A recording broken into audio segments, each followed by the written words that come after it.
Alright, literal equations, my favorite. So solve for n, we've got 5 times x minus y equals z minus n, and we want n by itself. So I'm going to treat this just like solving multi-step equations, where I'm looking at n as my variable and I'm looking at all other letters and numbers as constants. So first step is to distribute, as always. I'm going to distribute this 5 to this x and this negative y. So 5 times x is 5x. 5 times negative y is negative 5y. I'm going to bring down z minus n since I haven't done anything with it yet. Okay, so now we know that after we distribute, the next step is to combine like terms if we can. And it looks like we can't because 5x and 5y aren't like terms, and z and n are not like terms. Those aren't the same letter. Alright, so I want to get all of my variables on one side, all my constants on the other. This is a little bit different because I have multiple variables, but as I said, if it's not n, we're going to treat it like a constant. So we're going to treat z, y, and x like constants and move them away from n. So I need to move z away from n, and z is positive, so I'm going to do that by subtracting z from both sides. Now, when we solve literal equations, there's multiple ways that you could do it. So you could have moved the n instead of moving the z. Then you would have to move other things around, and you'll end up getting the same answer. But I'm choosing to move z. That seems like the easiest way to go about it. So these cancel. And on this side, I'm just going to bring everything down as it is because I don't have anything that is going to combine. So equals negative n. Don't lose track of that negative. So yeah, now n is being multiplied by negative 1. That's the only thing keeping it from being by itself. So you could multiply both sides by negative 1, divide both sides by negative 1, or you can just think about it logically. If negative n equals 5x minus 5y minus z, then positive n is just going to be changing the values of, or the sign of all those. So like n, if it goes from negative to positive, then everything over here is going to go from either positive to negative or negative to positive. It's just changing the sign of everything. So I had negative z. This is going to turn into a positive z. I had negative 5y, so this is going to turn into positive 5y.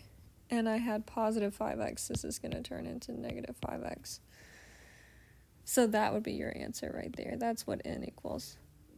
You would get the same thing if you multiply both sides by negative 1, divided both sides by negative 1, or if you had moved the n to the other side and then moved the 5y and the 5x to the right side. So no matter how you approach it, you should get the same answer. Do whatever makes you most comfortable. Next, I want to solve for b. I have y equals abc. The most important part of this question is just to understand that the operation connecting these three letters right here is multiplication. And so to get b by itself, I have to undo the multiplication by a, and I have to undo the multiplication by c. So if you're not super confident in doing this, you can do it in 2 different steps. But if you are confident, you can get it done in 1 step. So ABC, all connected by multiplication. I want to undo that with division. So here's what I mean by 2-step versus 1-step. I could divide both sides by a. Now I have y over a equals bc. But then I also need to get rid of that c, so then I would divide both sides by c. And that c over here just kind of gets absorbed into that. That would be ac equals b. that would be the more complicated version to me. I think it's easier just to get it done in one step. So I'm going to erase this and show you how to do that because they're both being multiplied. So you could even rewrite this as like A equals ACB and view AC as one thing. So then I would divide both sides by AC. That cancels, y over AC equals B, and that's it. If it helps you to come over here and look at AC as one quantity, then you can do that. And you will end up with the same thing. Oops. That should be AC.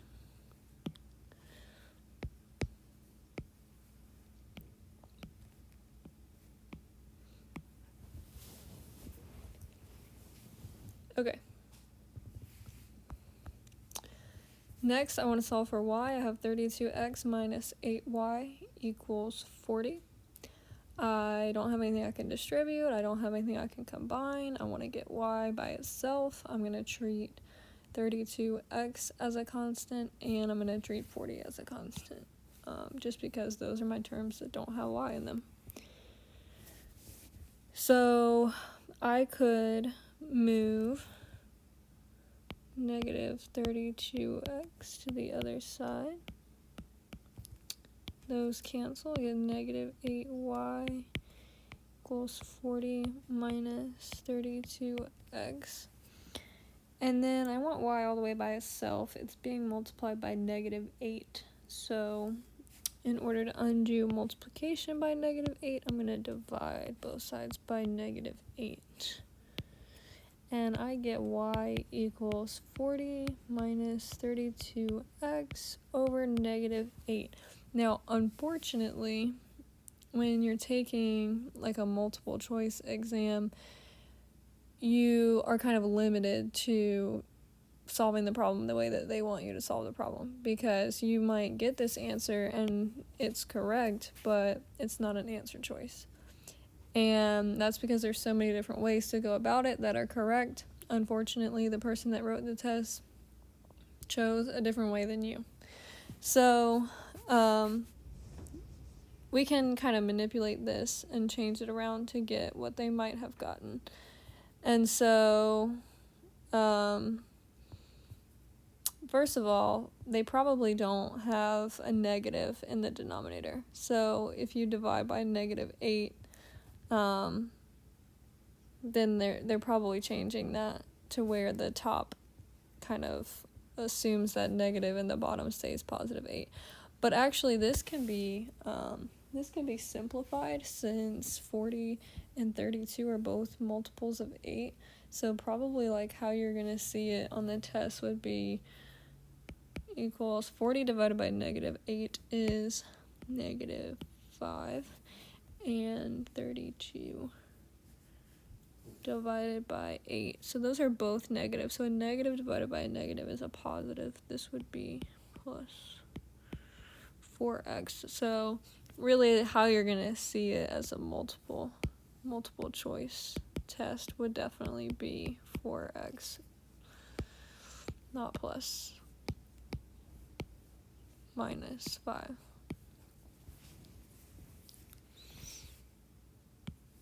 So just make sure, like, if you get this type of answer over here, the first one that I circled, that you're just manipulating it to get it how the multiple choice answers look. And you can do whatever you need to do using the rules of algebra. As long as it's allowed, you can manipulate it to get it to how they want it to look. Alright, so I'm just going to go straight into interpreting expressions and equations in context. This is very similar to the writing and solving equations from word problems, although this is more focused on, like, not what answer do you get, but when you get an answer, what does it actually mean? So, first one is bowling. Blake's Bowling Alley offers a special. They give you this expression, 250 G plus 4 represents the total cost of playing G games. So I already know what G represents as number of games, and the expression itself represents total cost. What does the 2.50 represent, and what could the 4 represent? Alright, so really I just gotta think about, like, what are we talking about here?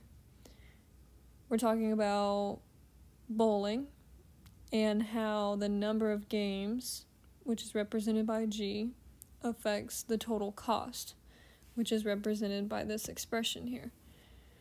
So these are the two things that are contributing to the cost. And I know that 250 is attached to G.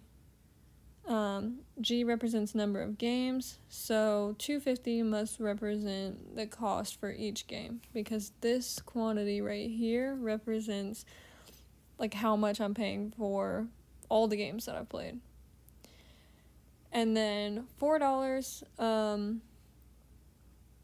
what could that represent? I know that it's not about the number of games that I've played, because then it would be attached to G as well. So that's like my base fee or whatever I pay before ever playing a game. And so what could 4 represent? It could represent paying $4 to rent bowling shoes. And the 250 could represent how much each game costs.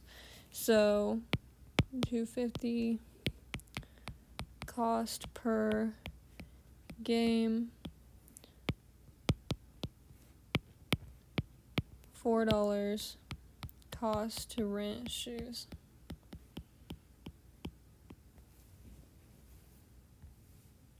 Okay. This one appears to be pretty similar. There's a flat fee and an hourly cost to rent a kayak. The total cost to rent a kayak for X hours is modeled by the expression 10 plus 22x. What is the meaning of 22x in the expression? Okay, this one's like slightly different because it says what does 22x represent and not just 22. So it's important that we catch that little detail. X is number of hours. Here's the expression. Again, it models cost. So if it models cost, that means I'm paying $10 and I'm also paying $22 per something. And I know that something is hours because X represents hours.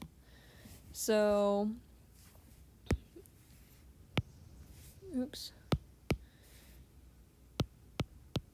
$10 is, your base fee, your cost to rent it in the first place. And then $22 is, how much you pay per hour.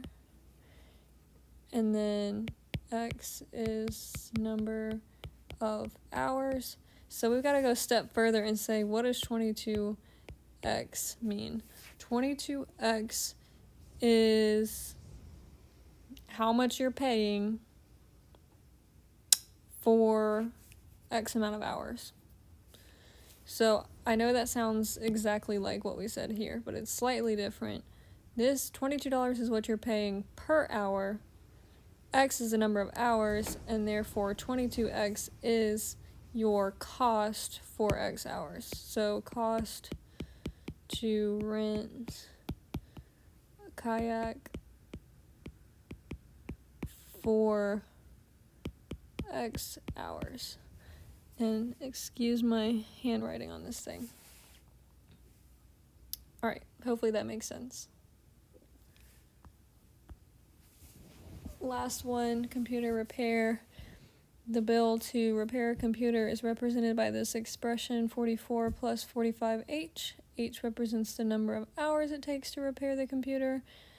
What does 45 mean and what does 44 mean? Alright, same situation. So, got my expression here, H, number of hours. 45, 44 is what we're interested in. So, again, we're looking at total cost. And so 44 and 45H are both things that I'm going to pay. So 44 I know is my base fee because it does not have a variable next to it. And 45 is, you know, cost per hour, per because being multiplied by h, which represents hours. And so this right here, that answers that first part. What does 45 mean? Now 44, I don't want to leave it as just saying base fee. Might just say, like, in the context of the problem, it might be more appropriate to say something like initial cost for repair. Just something more specific to, you know, let them know that, you know, we're talking about computers. But since it's multiple choice, it'll be a little more clear, like, what they're looking for. All right, cool.